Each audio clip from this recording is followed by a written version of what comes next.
Drama serial गिरफ्त में आज की एपिसोड में रूही बड़ा परेशान होती है और समझ नहीं आता कि वो कैसे मुराद को अपनाए, कैसे मुराद के दिल में अपनी जगह बनाए और उसका कैसे वो सख्त रवैया ख़त्म करे।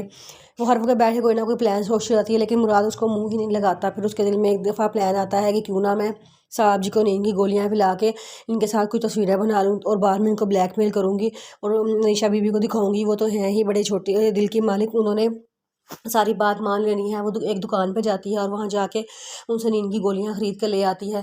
मुराद घर आता है और आके कहता है कि चलो रूही, ये जल्दी चलो, निशा तुम्हारा इंतज़ार कर रही है। तो वो कहती है कि हाँ चलते हैं, पहले आप चाय पी लें, आप थके हुए आए हैं ऑफिस से। मुराद कहता है कि नहीं, मुझे चाय नहीं पीनी, जल्दी जल्दी तुम मेरे साथ चलो। वो कहती है कि नहीं, बस 2 मिनट में अभी आई। वो फटाफट जाती है और चाय में नींद की गोलियाँ मिला देती है। दूसरी तरफ वजी बड़ा परेशान होता है, उसे अपने बेटे की बहुत याद आ रही होती है। उसको वो वक्त याद आ रहा होता है जब वो अपने बेटे के साथ यहाँ गार्डन में खेला करता था और उसका अपने बेटे से जी जाया करता था और उसका बेटा फिर नाराज़ हो जाता था। तो उसको मनाने के लिए फिर वो उसको आइसक्रीम खिलाने या बाहर घुमाने लेके जाया करता था। उसको ये सारी बातें बड़ी याद आती हैं, वो बहुत रो रहा होता है। दूसरी तरफ निमल का भी बड़ा बुरा हाल होता है। निशा उसे हर वक्त हौसला देती रहती है, लेकिन उसको सब्र नहीं आ रहा होता, उसे यकीन ही नहीं आ रहा होता कि उसका बच्चा अब इस दुनिया में नहीं रहा। वो बड़ा परेशान होती है और अनीशा भी इस बारे में बड़ा परेशान होती है। मुराद आता है तो उसे आके कहती है कि निमल तो संभल ही नहीं रही।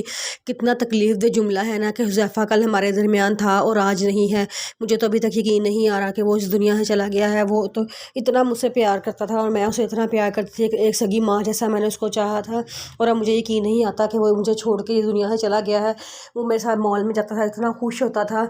अब मैं समझ नहीं आता मैं कैसे निमल को सहारा दूँ, कैसे समझाऊँ।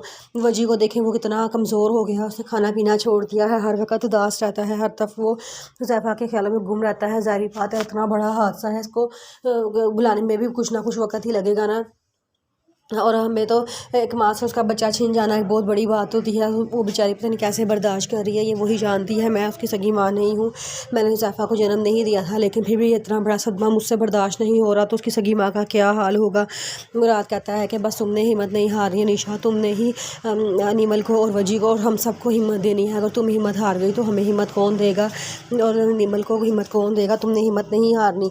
वो कहती है कि आप ठीक कह रहे हैं, मैं पूरे हौसले के साथ हूँ और मेरी पूरी उम्मीद है कि मेरी हिम्मत कभी भी नहीं टूटेगी और मैं निमल को सहारा दूंगी। मैंने फ़ैसला किया है कि निमल का होने वाला बच्चा मैं उससे नहीं लूँगी, वो उसके पास ही रहने दूँगी, ताकि हुज़ैफ़ा की कमी उसको कम महसूस हो। ये तो नहीं हो सकता कि हुज़ैफ़ा उसको ना याद आए, लेकिन उसकी कमी उसको कम महसूस हो। ये मैंने बहुत अच्छा फ़ैसला किया है। मुराद भी कहता है कि हाँ, यही ठीक है।